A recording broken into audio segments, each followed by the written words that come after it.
We now return to the King's Dilemma. Alright, let's start dealing with these Truth Keepers, shall we? And spend some money on them here. The Truth Keepers burned many fields in northern Dualak because of their suspiciously colored grain. The fires are now spreading to Tyrol. The Zealots claim that the wheat was corrupted by evil and had to be destroyed, but many farmers have completely lost their crops and beg for help. Do we compensate the farmers affected by the devastated fields? These guys are saying no. I disagree. I say aye. A part of the royal treasury is allocated to compensate the ruined farmers in Dualak and Tyrol for the damage caused by the Zealots ravaging the countryside. This will bring relief to the populace, but will take its toll on our finances. It's okay. So this is just the same thing. Popped in here and just... okay. Perhaps we should stay in that town and deal with the Dark Harvest. That's going to cost me coins too. Alright.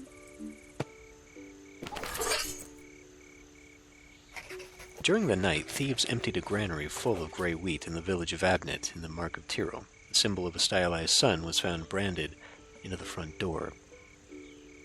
We've heard about that sun before. We could relocate some of the guards patrolling the rich neighborhoods of Vandis, the capital of Tyrol, to protect our precious granaries. Do we reassign the guards to protect the granaries? Surprisingly, these guys are saying yes. And one of the people that we are on good terms with is moving away from them. I should actually look at that. Now that we're high enough, I might actually be able to spend some coins to form an alliance. I should look at that. I will agree with these people. We attach more guards to patrol the granaries in Abnett, and no further reports of theft or vandalism are received. Ever since we relocated the guards to protect the granaries, thieves can more easily prey on the rich people of Vandis. I'm sure they can handle it. Alrighty. We're seeing a 2 and 2 here, so we're gonna get that, but somebody just died. The king has abdicated. Alright. Well, at least we got that for being a moderate. Very nearly was not, though. We were kind of edging out of our territory on that one. A rough start, my achievement. So, I really probably should use these shields more. They are a resource to affect the story, and by not using them, I am kind of... well, I mean, we can see here I'm very much going neutral, and, you know, I will need crowns of different colors here. I really don't want to do this. Although, this one maybe we would have gotten some money. Because, like, we were way up here and way down here. That difference would have actually given me quite a bit. Maximum distance, though, we won't get any new crowns out of that. Boy, these both want me to choose poorly. Well, let's go with extremist this time, then. Import the hydrocrystal phone. I think that's a one-shot deal. We could complete that one. Otherwise, build a food pantry. Plan castle renovations. That's probably important. This one, though, I mean, this one actually seems like it is important to the story. But I feel like I need other things. Let's finish this one. Alright.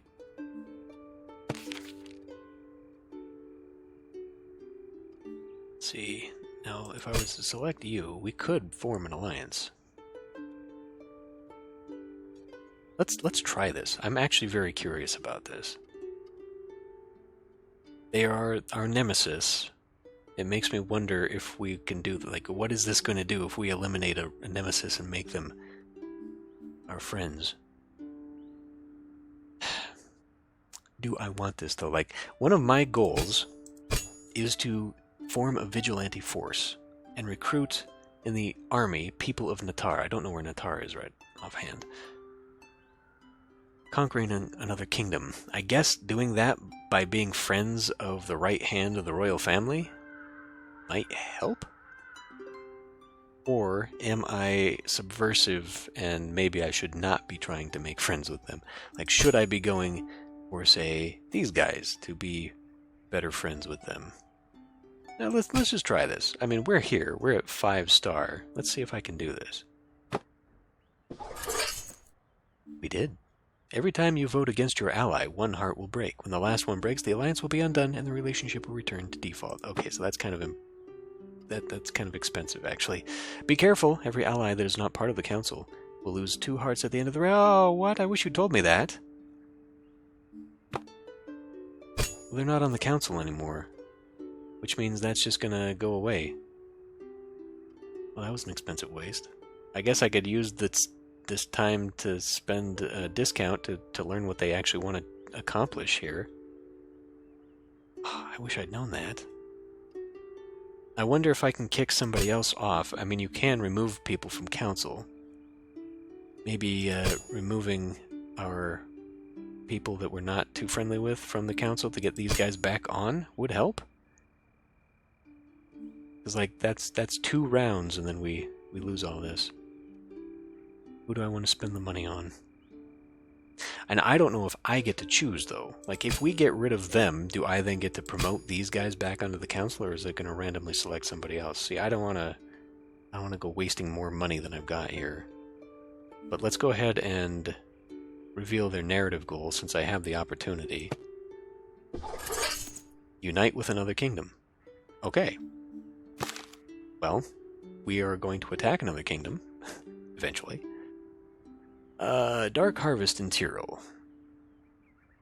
Or World. Where are we at for the world? Sinful Trade, well, that's money. I can't do that one. Iron that pierces the sky. Let's not touch that one just yet. Let's continue on with this one. Dark Harvest in Tyrol. A disreputable Murian scholar named Eucletius claims that the gray bread is toxic. Many have been eating it without adverse effects so far, but scared people have begun to burn it in large quantities. However, the fires generate thick columns of fumes that condense into a dark rain, pouring over Tyrolean fields and infecting many crops with the same malady as the Murian wheat. Do we ban the consumption of the gray bread?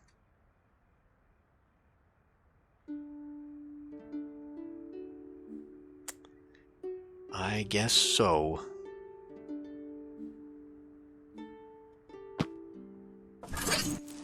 Regardless of the veracity of Eucletius's claims, it's clear that burning the ash bread, as the people call it, due to its color, is doing more harm than good, so we forbid it. What? However, the dark rains already contaminated many of our fields, which now produce gray wheat too. Given the enduring scarcity of food, more people will be forced to eat ash bread to survive. Did that sound like it was the opposite of what I just chose? What I thought I was choosing? Ash bread is uninviting to most, but it is a gift for the starving outcasts who can finally afford something to eat. Although its effects were hidden at first, regular consumption over a prolonged time causes sickly grayish spots on the skin around the lips and down the belly. This mark is now visible on many of the beggars from Vandus. People start calling them ashers, and many claim they are prone to violent outbursts. The rising tensions cause many incidents, and superstitious people even believe that their souls now belong to strange old gods. Ashers, however, claim they are just discriminated against for their visible mark of poverty.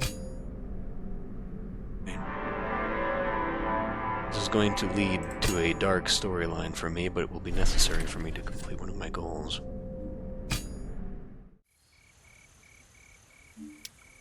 So we can continue with the Asher storyline. Let's continue with the value of might. That is free. Oh, we have an extra because of our alliance here. The value of might in Alwed. The Ferris Smithing Guild in the southern Mark of Alwed is famous for its sophisticated steelworks. The Alwedians are worried that they will lose their share of the market to the competition from red iron weaponry manufactured in Torque. They're asking to share the red iron crafting secrets to level the field. We force Torque to share its knowledge about steelwork with Alwed. Everybody's saying yes. I guess? I mean, so it helps with knowledge spreading over money. Sure.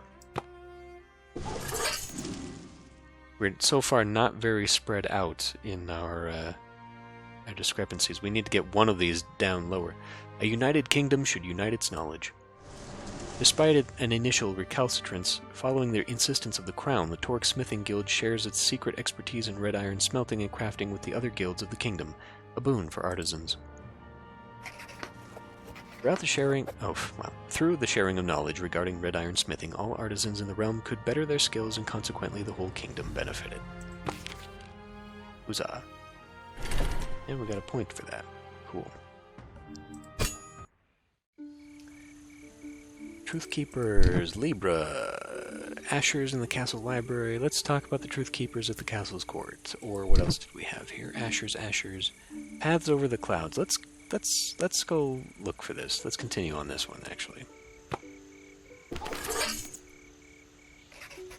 The way indicated by the golden map is blocked by a monumental gate fortress bridging two mountains. The building is half ruined, but there's no way around it.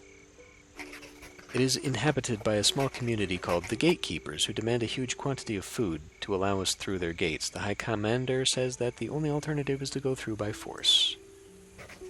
We must proceed at all costs. Do we pay the Gatekeepers to pass through the fortress? They're mostly leaning towards yes, which will lower that. We could disagree and raise that. See, lowering that... Remember, we do need discrepancy in order to gain maximum money this time around. Let's use some of our points to say no. And we will agree with our friend here. I'm surprised this has not gone down. We've been disagreeing with them quite a bit. The battle is short but cruel. The Gatekeepers fight to the last man. Once it is over, the mountain pass is ours. Inside the ruins of the gate, we find a hall decorated with a large golden sun, seemingly ancient. Some scholars think the ruins belong to the fabled Sun Empire, and they'll spend some time there to study them. Hateful Mountains. After we exterminated the Gatekeepers of the Nebula Mountains, the local tribes started to hate us. A temple worth its weight in gold. After all the trials and tribulations of their journey, the expedition reaches a deep jungle. Things go relatively smoothly from then on.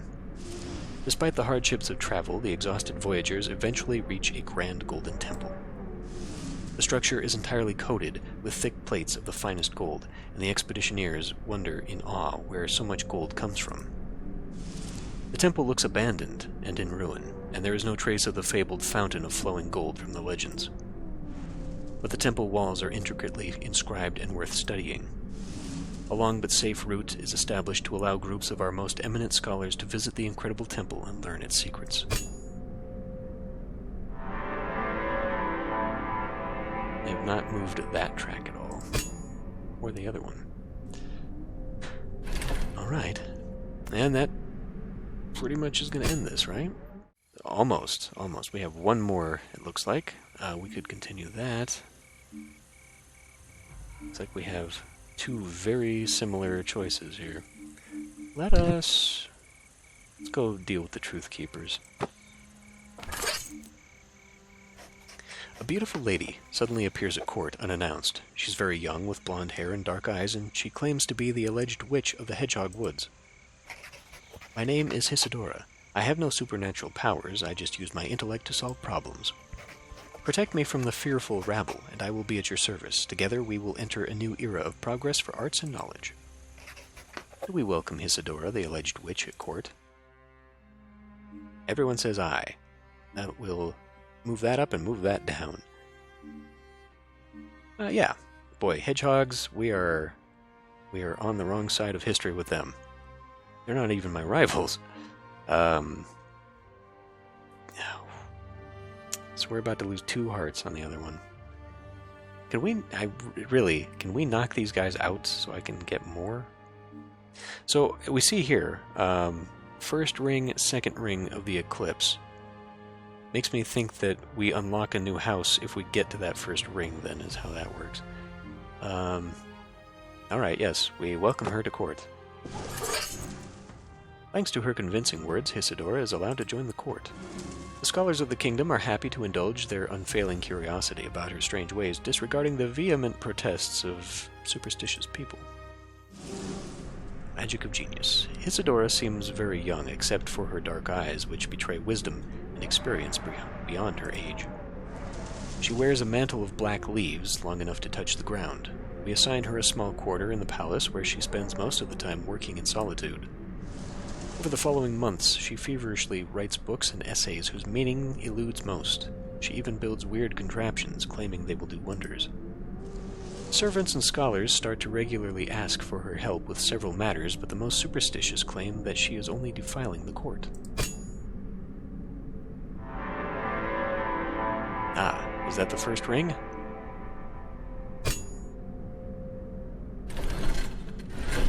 Oh, look at that. Okay, that's clearly not to the maximum, but... And we end an era. 11 coins we're getting out of this. The king is abdicated. Extremist. Good, that has refilled that.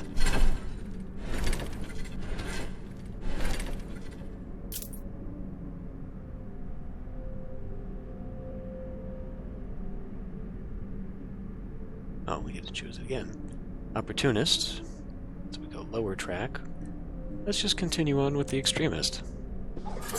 That was a very short reign. We only got 2 choices there. And I do not have enough resources. Plaza renovation. Interesting. I don't have any crowns now. So... choosing extremist was actually probably the wrong choice, seeing how I'm going to have to make extreme decisions to get any crowns this round, too. That means we're really putting ourselves back for preparations. These are necessary, I think, for the uprising. I might not be ready for anything. Following the growing challenges encountered by the kingdom, the council has expanded, and House Coden has rejoined the council. Good. Our hearts still go on. That's actually really good. So yeah, between the two of us, we can look towards conquering another kingdom. It's really good. I really want to handle these truth keepers. That's 3. Okay, we can do that. This will help out with defense here.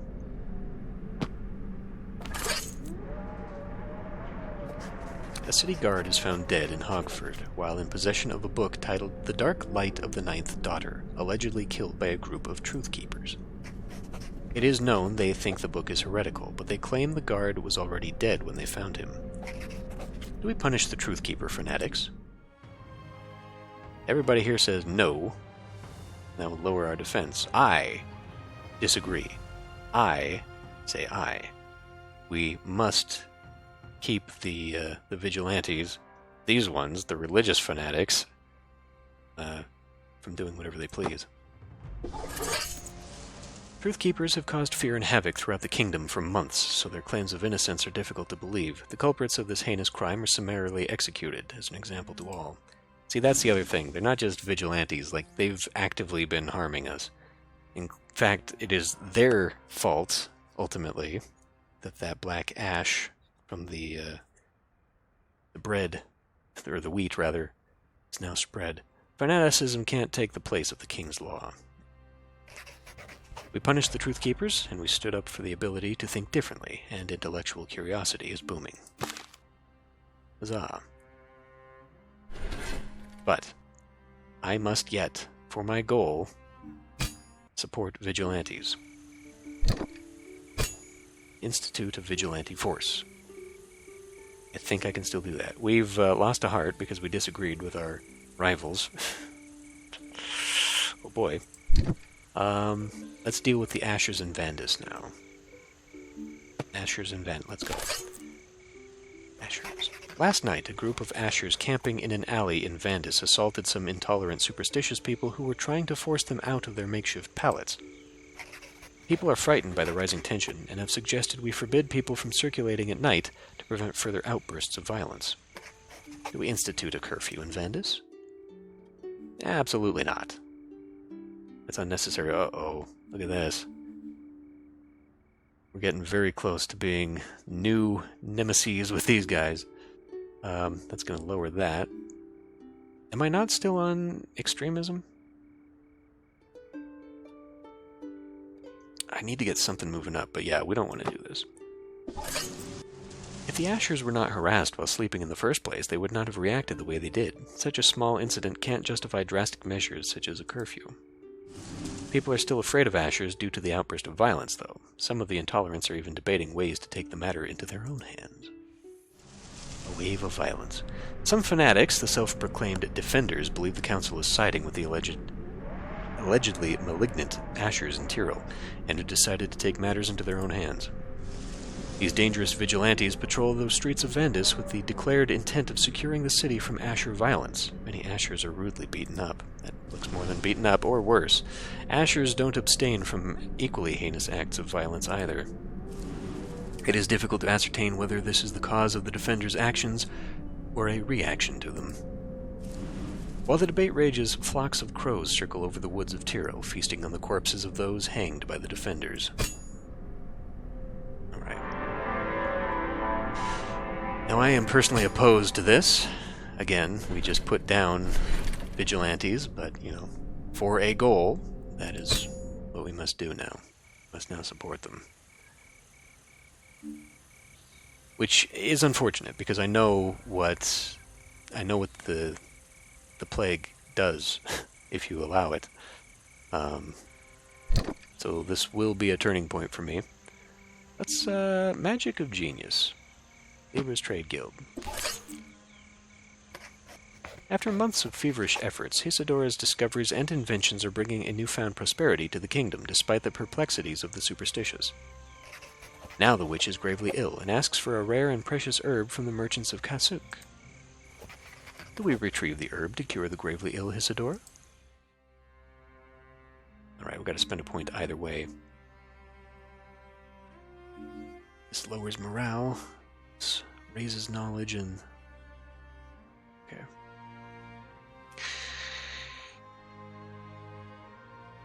Now, I know what this decision leads to. But I feel like it's inevitable anyway. So let's go ahead and do it. The council is split on this. We're going to lose a heart with our friend here. Both of our friends, unfortunately. When we give her the precious herb, Isidora goes to bed with an unnervingly large smile. Despite this, she never wakes up. It was not a medicine she wanted, but a sweeter, merciful end to an incurable disease. At least she provided us one last bit of knowledge, the real purpose of the rare herb. Eyes to the sky. Our scholars start studying Isidora's notes and scribbles and experimenting with her discoveries. Even though she has left us, her work will be a precious testament to her genius, and her documents will be archived in the Royal Library in their entirety. Few can deny that all the negative things people said about her were utterly wrong. Her name is bound to inspire scholars for generations to come. Her latest discovery, a weird contraption called the Farscope that promises to reveal secrets hidden very far away, is rapidly revolutionizing the way we look at the world.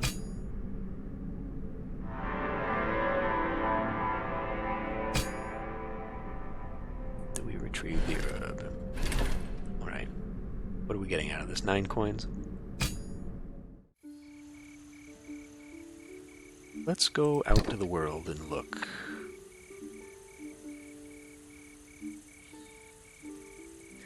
Talk about the iron that pierces the sky. Let's come back to these guys.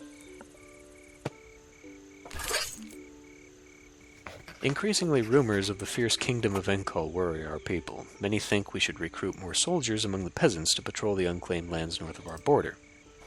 Scholars believe we should instead investigate the customs of Enkol to ascertain whether they really are a menace and to clarify the misunderstanding caused by the smugglers.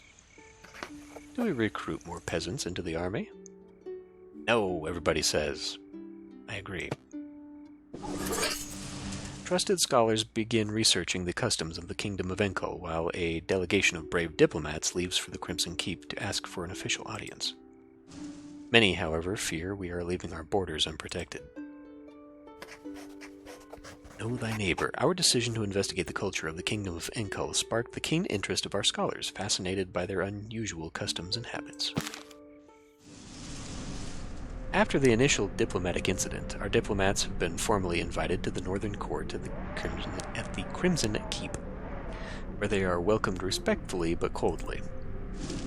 Enkul is a small but highly competitive society. Their clans constantly struggle for leadership, and their warrior kings must display continuous strength to stay in power, which explains their exceptional military prowess. While some might regard them as barbarians, they are organized and disciplined. Serving in the army is the highest honor to them, reserved to those of proven might and impeccable courage. Though few in number, they prove a formidable foe. Still, they are honorable. As long as they are not provoked, they should pose no danger. Yeah.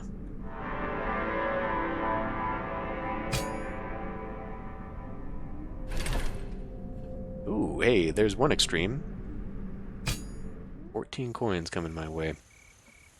Yeah, these guys are why maintaining your resources is very important, because sometimes you need to override decisions, and you need your points to be able to do that, and if you can't, then you end up with some bad decisions and their consequences. So any more messing around with these guys, I want to make sure I have a pretty sizable amount of those to deal with, just to make sure I can talk my way out of whatever the hell the council and their idiocy was going to get me into. Let's go back to the sinful trade and spend some coins now that we have so many coming my way. Among the many goods imported by Confurtan traders, the most controversial is an exotic book entitled A Thousand Blisses. In addition to revelations about Confurtan society, it describes certain ritualistic movements believed to maximize pleasure during intercourse, which are shocking to the foundations of our public morality. Do we ban the erotic book A Thousand Blisses? Nay, everyone wants the dirty books. We rule against banning the book. Such intoxicating freedom of knowledge prompts wide scholarly interest in its subjects. Tender Souls. The popularity of A Thousand Blisses gives rise to a new guild of prostitutes named Tender Souls, which takes hold in the coastal cities of Siljan, Duin, and Golden Harbor. Ooh, that was a big choice. It was a big choice. Alrighty. One more for the road. Eyes to the Sky, a royal laboratory. Isadora is known to write her notes cryptically. She often proposes peculiar experiments to prove her discoveries, but our resources are limited, and the choice of a specific one excludes the others. Choose an experiment. Okay. Well, this one I'm not entirely sure what this one's about, but I know this leads to the compass, because it's what appear to be magnetic rocks and a needle and a map. This one, I don't know, is like some kind of resonating thing. I feel like this is going to be very important. Let's go with that one. Isadora discovered that some strange stones are attracted to each other and to certain metals. Our scholars begin rubbing a metallic needle on the rocks while looking at a map, perplexed. Affirm direction. Our scholars discovered that treating a needle with specific kinds of metallic rocks makes it always point in the same direction. Using a contraption developed from the discovery, our ships can now orient themselves without geographic points of reference. The waypointer, as it is called, allows our merchants to reap enormous profits, and it might even change the image of the world as we know it. We are moving forward a bit. Alright. Well, I think we're pretty on track for a lot of the coinage here. We need to really, though, in order to complete my goals of fighting and conquering a kingdom and doing some vigilantism, I guess we should probably be looking towards some of that. What do we have here? Speak about that. Dealing with the Ashers. Yeah. Okay, well, we got some choices, as always. I will end this one here. I will see you next time.